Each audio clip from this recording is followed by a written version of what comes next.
చెట్లని పీకి అవతల పడేయద్దు. కొమ్మలు నరకడం వరకు ఓకే, అది ఏది బాగా విస్తృతమైనప్పుడు. కానీ శాంతం చెట్టుని పీకేసి అవతల పడేయడానికి లేదు.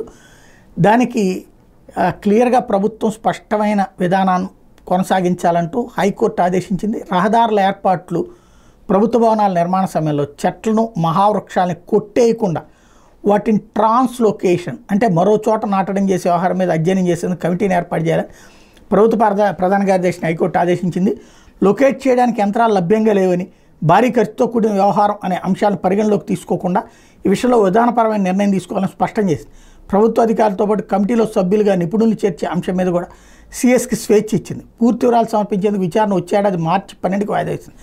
హైకోర్టు ప్రధాన న్యాయమూర్తి జస్టిస్ ధీరజ్ సింగ్ ఠాకూర్, జస్టిస్ సీమలపాటి రవిలతో కూడినటువంటి ధర్మాసనం ఇటీవల ఈ మేరకు ఉత్తర్వులు ఇచ్చింది.